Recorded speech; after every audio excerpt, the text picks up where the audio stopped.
Hey there, YouTube community.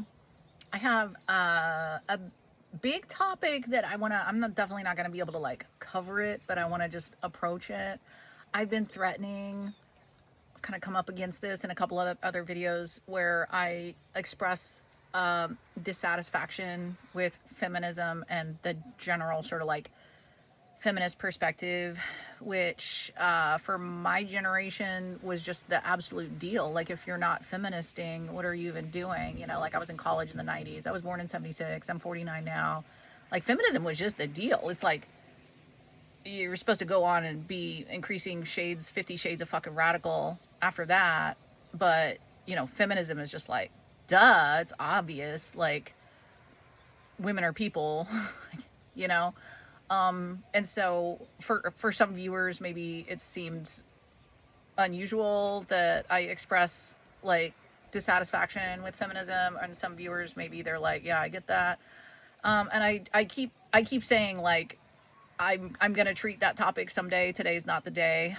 Also, probably today's not that day either. I'm a little bit short on time, and I am approaching this right now literally because I'm a little short on time, because I'm scared to get too far up my own asshole about this, you know? And it's just such a big subject that there's really only so much that I could talk about at any given time anyway, you know? So let me just like kind of pick around a little bit.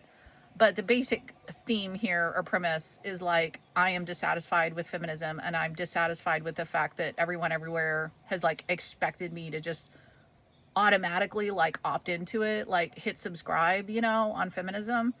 And I'm a lot more radicalized now than I used to be, as a natural inevitable consequence of the fucking events, you know, and like the paying attentionness that's gone on.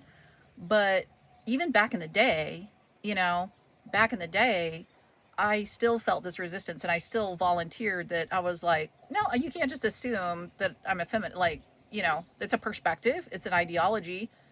But simply being female doesn't opt me into feminism. And like, that was, people argued with me about this, you know, people have argued with me about the whole thing, like all the way along, like at each point, which is honestly, I'm a little bit of a contrarian. Like, that in itself has caused me to like dig in my heels a little bit, because I'm like, you put me in a room full of feminists, I'm talking now, back in the 90s, like whenever, and yeah, there's stuff I'm going to have in common with them, and there's probably grievances that I'm going to have where they have that grievance too, you know, that could in some ways be like cross-referenced and traced to like being female in a male-dominated world. And it is a male-dominated world, it is. They have some good points, you know, but you put me in a room with them, and I'm going to have some like deep fucking like ideological divides from the other women in that room, for sure, for sure. And I've always known that. And really, that should be like, that's healthy, you know? Like, I don't think that there should be a room of people that you could go into and you're like, oh yeah, we're all totally like lockstep here. Like, you're in it, like it, ultimately, like all of like politics and ideologies and everything, it kind of comes down to like a minority of one. If you're doing your job, of value expressing and using your moral compass, your God-given moral compass, you know, and sorting and sifting, you shouldn't be on a political side. You shouldn't be part of an ism, like wholeheartedly, unreservedly part of an ism. Like, you shouldn't be fully subscribed to a religion to the point that just like whatever the doctrine says, past, present, future, that you're just on board with it. Like, in my mind, that's an abdication of your authority as a sovereign being on this planet, who didn't get put here to follow in the footsteps in the snow of somebody else who came before you. Like, you're here to experience your own nuances of perspective and belief and value, you know, and to forge that path. So the disagreements that I might have with feminism are like, believe me, that's like the tip of the iceberg. Also, it's really muggy today. I'm like in my biggest shirt that's like ventilated and stuff, and I'm like dying here, but I'm gonna try to do a good job at this. So, okay, first off, you always, if you're gonna offer some critique or something, you always have to definitely give credit where credit's due, and the feminists have many, many, many good points. Okay. But I think that they don't, for me, they don't like connect it back far enough. So here's one basic point. That's a super good point. We have created a world where men's like type of labor is monetized and women's type of labor, if we like stay in a traditional role, is not monetized. That's a fact. And it's a problem. Is feminism the fix for that? Or is it a bigger problem? I mean, that's a question too. But like, I've never, ever, I've been a Bitcoin. I'm going to say I'm like completely mentally ill about Bitcoin. And if there's one room full of people that I feel like I could walk into and be like, damn, I have a lot in common with you guys, it would probably be Bitcoiners, although they're like crazy huge like meat eater proponents, and I'm lifelong vegetarian. So right off the bat, feminists also, they're eating meat like it's their full-time job, dude. And they're talking about the shit that happens to like women and girls and the sort of like wholesale industrialized sort of like usage of like femininity, you know, in the societal structure and everything. And they're just like eating meat that's completely, I mean, if you look into factory farming and like slaughterhouse and like where we get stuff, like the way that that's scaled, you know, to like create this much meat for everybody to be eating this much meat, it specific like dairy and cheese and eggs and stuff like that, like not even to include meat, like it completely is based on the like preying upon the aspects of motherhood in the animal kingdom, you know, to derive that milk and to derive those eggs, and to like totally fuck the mothers in the process, and to totally fuck the babies in the process, veal calves and stuff. I mean, so if you're gonna like talk about femininity and motherhood, you know, you should probably like extend that. That's my dog digging. Extend that out to like the other beings that we share this planet with, but they don't. If it comes like, if feminism or some kind of extension of that like concern for like the other beings experiencing motherhood and being victimized in that, if that gets in the way of their next fucking hamburger, then I'm sorry, they're not into it. So right there, you know, right there. But then back into the room of Bitcoiners, like there's so many ways that we're not going to line up, you know what I mean? But in terms of like Bitcoin, it's not that Bitcoin itself, like you're, you know, wanting to put your money somewhere where it doesn't go down but it goes up, like in itself can like capture so many things. But like because we've been presented with so much disinformation about Bitcoin, and like it represents like what it represents for humanity and what it represents like emerging right now in what's otherwise like a death spiral of the fiat system and stuff like that. Like for anyone, not just really even casual investors maybe, but like people that have like kind of worked their way ideologically into that space where they're like, this is the separation of money and state. Like that's huge, you know? Like this is the First Amendment. This is the Second Amendment. This is infrastructure for human freedom. This is infrastructure for human sovereignty. I'm going to have a lot in common with the people in that room. And then they're going to be eating red meat and I'm going to be eating tofu, you know? So you're never going to have everything in common with everybody. But like back to the totally valid point, although it's a little too surface for me, that we have created a world where men's labor is monetized and women's traditional gender-based labor is not monetized. That is a fucking problem. Now, I did a video a couple days ago that I said the home math guy was right about women. And I just have so much like love and respect in my heart for this guy whose account is called Home Math, which I suppose is right. If I was a feminist, like right off the bat, I would have never listened to that guy's, I would have never followed that guy's channel, right? Because I would be too offended.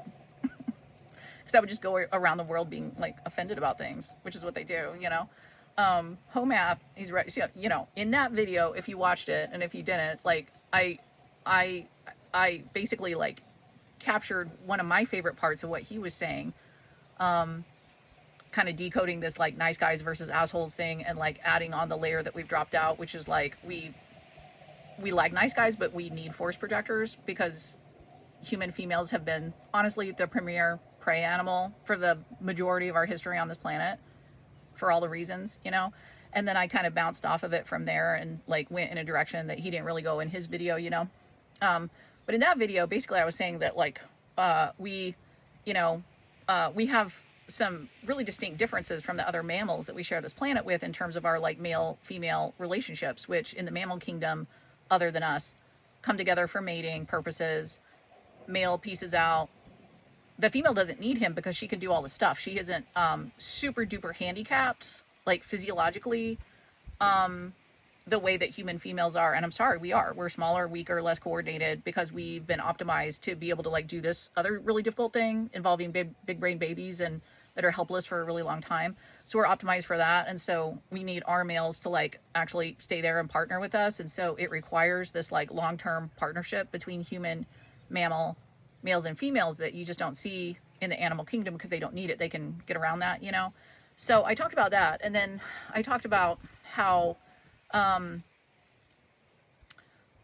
it's appropriate as the big brain animals on this planet that instead of just doing it the hard way, which this is kind of the hard way too, but like anyway, instead of like just staying in the nature red in tooth and claw and like hunting and gathering, or even making that next step to growing food and stuff, that we've used our big brains to create society and to lift ourselves up out of that primordial sort of circumstance in order to have a better quality of life, generally speaking, a safer quality of life, generally speaking, and to abstract all of the skills that would be involved, both the males and the females of any other mammal on the planet. We have abstracted and made a concept, so that we can exchange currency instead of like fighting for our lives or hunting and gathering and like all of these kinds of things, except as women, like we're just biologically harnessed to the process of reproduction and our role in that in a way that connects us deeply to the earth and connects us deeply to nature, whether we like that or not. And the feminists certainly fucking don't, but I mean, we literally have cycles every month that connect us to nature, and that each week of that cycle can kind of be seen as like a mini version of like the 4 seasons, this is why on this sort of like meta, like spiritual level of the project, of the human project, we don't really receive any mentorship in this regard, but we are able to be the sort of like mystics in a relationship. We have this impossible to break, except through pharmaceuticals and stuff, you can kind of get in the way of it, and birth control, like connection to the cycles of the earth, because we are part of that. And we can offer an incredible amount of like wisdom and insight into a relationship, like a partnership with a male who can be outwardly oriented and tackling those kinds of things, and we can be inwardly oriented and tackling these kinds of things, and it can be a very beautiful, perfect partnership, ideally, so to the extent that the human race has negotiated this project of like abstracting the skill set that it's involved in nature red and tooth and claw and kind of lifting ourselves up out of these circumstances, using money, using currency as now our abstracted symbol of exchange, it's just not possible for women's like there's nothing that can like abstract a woman out of the process of childbirth. It's like it was like 3,000 years ago, just like it is now, except probably more fucked up with medical shit or whatever, or sometimes that's a helpful intervention, but it's like there's only so much that can change for us on that level, But then now back to the feminists quite valid critique, that somehow in this process we have created a system that monetizes men's labor and doesn't monetize women's labor. And then in my last video, I also said that, again, on like maybe all of that could be pretty cool and that could kind of work. But then there was an extra thing that happened where the central bankers, whatever you want to call them, the 13 families, the Zionists, like the Rothschild, like whatever, got control of the currency and the money all over the whole world, and like broke it on purpose, and made it so that like in a fiat system, like virtue is kind of punished in that system overall in this trickle down effect, and like vice is rewarded in this system in this like overall trickle down effect that has like um thousands and millions of ways, you know, that kind of like plays out in tiny little ways, but it serves to like de-incentivize virtue and to incentivize vice because the money is broken like at the root. That like that's the thing. Like you can't remove wolves or some other mammal like subsisting. You can't remove them from what in their environment and their habitat serves as a meritocracy.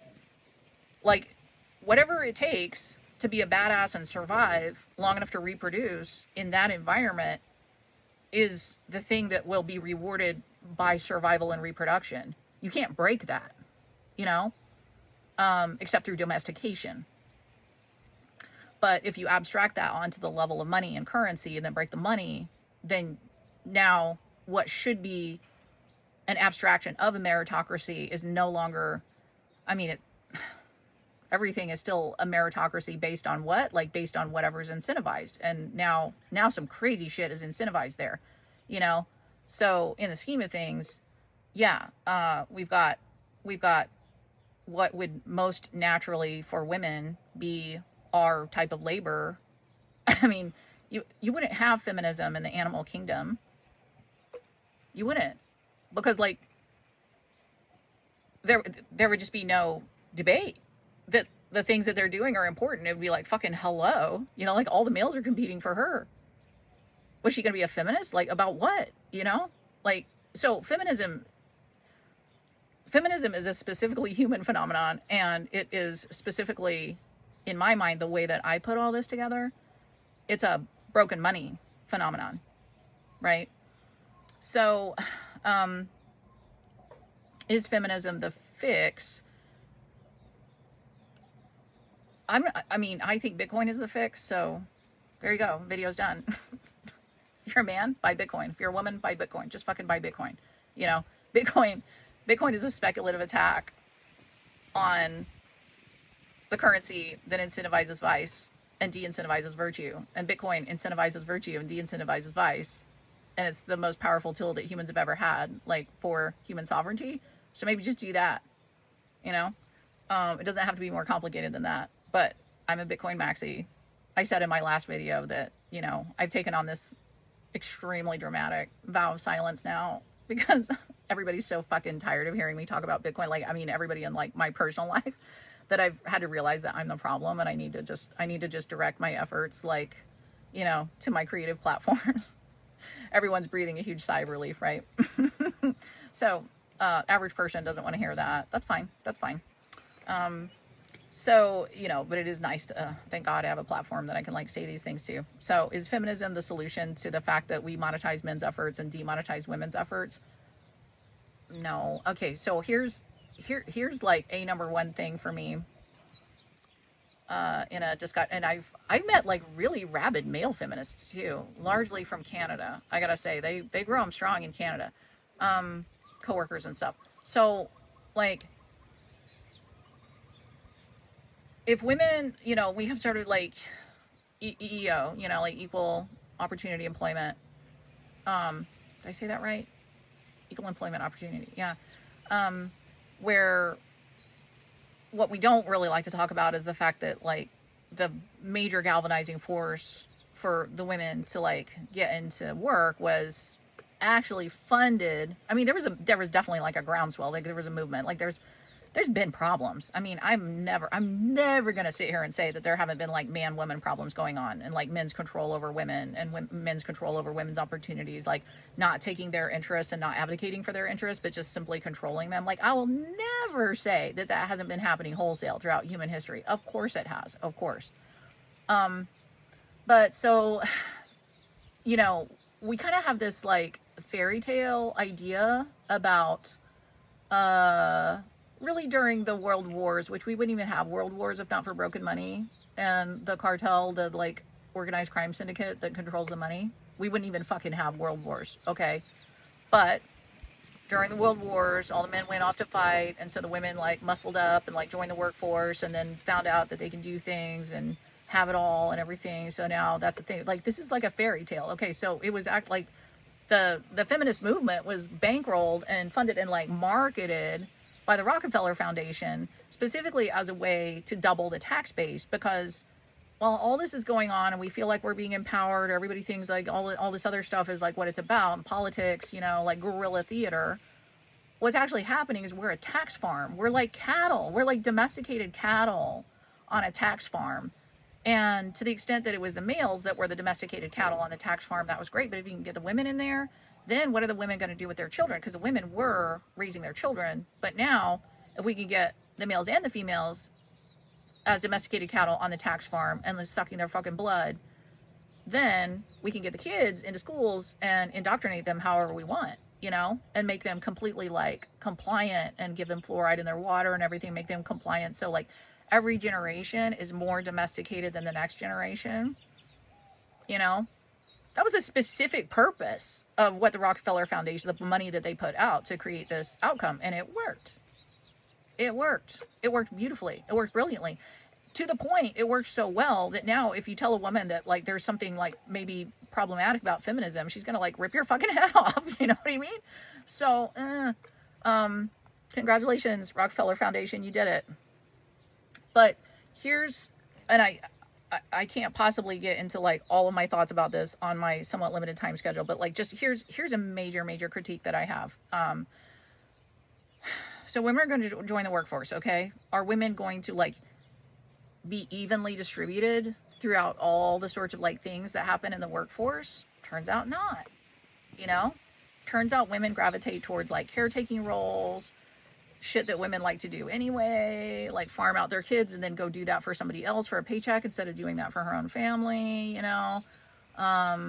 Office work, something where you stay basically clean, like something where, you know, you're on a regular schedule, which is like a daytime schedule, maybe with the weekends off so that you can synchronize with your children because they're off being indoctrinated at school. So you want to be able to drop them off and pick them up from their indoctrination and also spend time with them on the weekends, you know. And then it's men primarily that have been like working nights or far away remote gigs, weekends, you know, shift work, like whatever, that kind of thing, because no matter how, what we want to call it, they're still less involved in like daily school indoctrination camp drop-offs and pickups and stuff. They're still in, you know, many men that I know are involved, but I'm just saying there's still this kind of like level where it's like, okay, everybody enter the workforce, but women, you know, kind of gravitate towards these types of schedules and like environments where they can still kind of do the thing because they're having it all as feminists, right? Or they just have to. At this point, everybody just economically has to. I mean, you don't even have to be like fucking, I've been working since I was 14 years old, dude. Like, you know, I haven't spent one single day being a feminist. I just had to work. Hello. Like me being all female, like hasn't paid my bills. So there you go.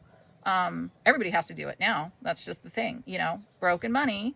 Now it takes how many incomes, you know, to hold something down? That's another thing that's going on, right? So, you would think like back in the day, like man, you know, nuclear family, like he's got a regular job, and he can like afford a house and a car, maybe 2 cars, you know, and like support, a wife and kids. So then she goes to the workforce. Now they're going to be like rich, right? They're going to be fucking rich. They're going to like double, they're going to be like doing really well. No, because now, you know, money collapsing, like currency debasement. And so like any two given working people, are they rich? No. You know what I mean? Like all of this. So, but back to my point, sorry, it takes me so long to just make one point and then I'm gonna wrap this up, but it's like women, for all kinds of reasons, also to do physiologically with our being smaller, weaker, less coordinated, less likely to own a garage full of tools and to have grown up knowing how to fix things, all kinds of things, are less, we're not evenly distributed through the workforce. Like we're gonna like, you know, there's like certain kinds of occupations that we're gonna go to, and then there's like lots of other occupations that to this day are like 99.9999, if not 100% male, you know, coal mining, offshore rig, oil well drilling type stuff, you know, things like that. Are women represented? No. Are women trying to get represented in the coal mines? Like, are the feminists like picketing and like, you know, lobbying so that there's equal female representation in coal mining? No, the fuck they're not. They don't want anything to do with that, bro. It sucks.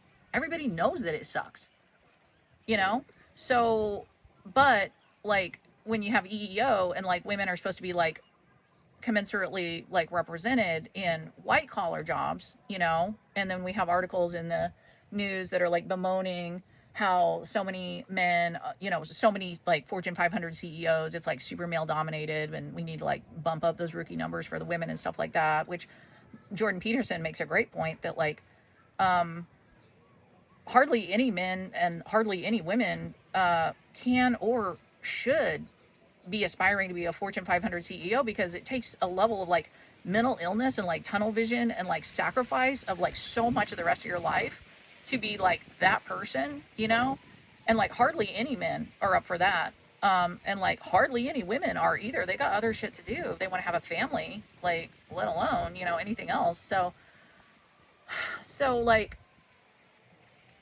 I feel like we've kind of arrived at this like insane point in all of this where, you know, the Titanic disaster where, you know, it was, I mean, everybody had a hard time getting on the lifeboats in the first place because nobody believed that they thought the lifeboats were more dangerous than the ship because they didn't believe that it was sinking until it became like super obvious. And then they were like, oh, I better get the fuck in the lifeboats, you know, which is an analogy that I make often with Bitcoin, where for many people, not in the third world, but in the first world, especially in the US, you know, Bitcoin looks like the lifeboat right now, and the Titanic isn't like super, super tilted yet. So people are like, no, I'm good. I'm going to stay where the music is playing. And then at a certain point, with the currency debasement and the fiat death spiral, there's going to be just total FOMO onto the lifeboats, at which point there will be far fewer lifeboats than there are now, you know, that's just a thing. But if we were, you know, in the world of feminism to have the Titanic type disaster happen again, what are we supposed to do? Like equal men and women in the life? I think we could all agree that like children should get into the lifeboats, probably. Oh, good girl. Children should probably make it into the lifeboats, you know? But like, are we going to say that mom should stay on board and like go down with the fucking ship and dad should go with the kid? Because it's equal now. Everybody's like, I feel, and this is the issue I have with feminists, which a lot of them, I don't think that they really like fully think this out. It's easy to think of the grievances. And I have to apply that to myself too. It's because I've grown up and feminism has been so, you know, like everywhere, ambient all around me. It's easy for me to have grievances with feminism. And maybe there's a lot more strong points that I haven't thought of. And if I lived in Mary Wollstonecraft days, then I'd be like, fucking out there picketing or whatever. But I'm just saying, if like, okay, so we're all equal, or we deserve equal pay for equal work, and women aren't going to go work in the coal mines, so they're not demanding equal pay there because they don't want to do that shit, you know. But the things we can do with our little hands and our little bodies, you know. And I tell you what, we are smart as fuck. And if we lived in a society that like actually recognized IQ, then I think women would be in a far better position. But we have like dropped out the whole, like we love to like recognize all the other sorts of like minority status things, but we don't talk about IQ for some interesting reasons that you can probably like think of all by yourself, and I don't have to say it. But if we were to talk about IQ, I feel like women would be in a far better position because we are smart. Many of us, not all of us. But we're smart as fuck, dude. Like, we're not, like, impaired there, you know, with our, like, little, you know, childbearing setup we got going on. Like, flex, hips, pelvis, and everything. Like, we're super smart. So in a world where we're willing to, like, monetize and, like, talk about IQ and compare IQ, like, we would actually do really, really well. I'm going to say I've never been as much of a blue-collar hero as almost any given man at any of the job sites, you know, and occupations that I've ever had. I work in the trades. I'm solid, you know. I'm like a good, like, 75th, 80th percentile truck driver, you know, with any company I've ever worked with. Like, I'm not a fuck up, you know, but I'm never like the superstar guy. I'm not gonna be, you know.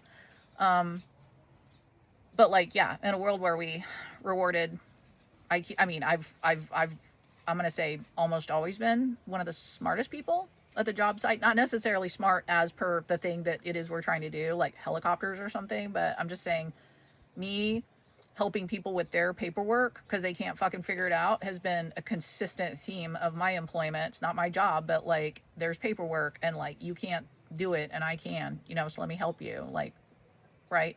So in an emergency, Buffy's so cute. In an emergency, we're kind of going with this thing like equal pay for equal work, and men, you know, kind of get like pushed to the side a little bit so that women can come in. And if they can do equal work, then that's fine. But now we get all kinds of weird stuff where if there's even a hint of like she's offended easily in sexual harassment, like bro's gonna lose his job and she's not gonna lose hers, like, well, you know, all these kinds of things, right? Things, the way things play out. I've been in the military too. It's just like you see there's a very uneven power dynamic there because of the victim status. So it's like, are women strong, capable girl bosses, or are we victims?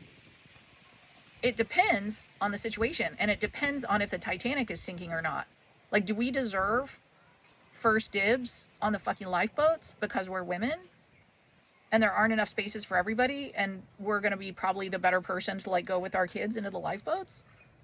Or do we because we're victims, you know, or do we deserve, like, we're weaker, smaller lifeboats, but or do we deserve, you know, do we need to have 50% of all the CEOs of Fortune 500 companies be women by hook or by crook, by policy or by meritocracy, to adequately represent women?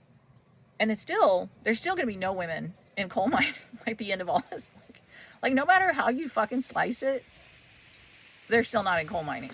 So I just feel like there's what's been presented to me, or like the kinds of pushback that I've gotten from people, which is almost like exasperated that I wouldn't just consider myself a feminist, and they're just like, it's so obvious. Like, how could you not? You know?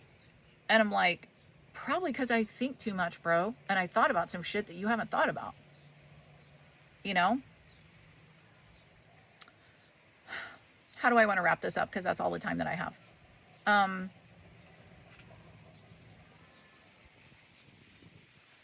To the extent that we've abstracted our natural roles as men and women into a society where we use currency as a symbol for our skill, that's, on the face of it, going to be a problem for women. And then to the extent that we've broken the money so that it doesn't even like adequately portray like what really should be incentivized or disincentivized in a proper society. It's like broken on purpose and like fucking double money, like on purpose. Unless you're in Bitcoin, is going to be a bigger problem for women, and it's a big problem for everybody, you know? So do I have the solution to that? I already said it's Bitcoin. Like, I know that's like a weird thing to say, like feminism is a problem, like what's the solution? Bitcoin. But that's how my brain works. You know what I mean? There's all different ways to kind of like look at this, and I've just kind of like rolled out some basic ideas here, but you know, tell me what you think. I don't again, I don't find myself having a huge amount of stuff in common with feminists when I meet them. That in itself is kind of like off-putting to me, you know? So, you know, it's a big subject, but I just wanted to, I guess, give you a little bit of a sense of like when I touch on that in other videos and I'm kind of like a little aggro about it, like that's kind of like how my mind is working, you know? So anyway, any thoughts that you have, any comments that you have, as always, I totally appreciate, even when it's very, very flippant. I'm going to get back to you. I always get back to people. I appreciate your support and your view, and I hope you have a great day. Okay, bye.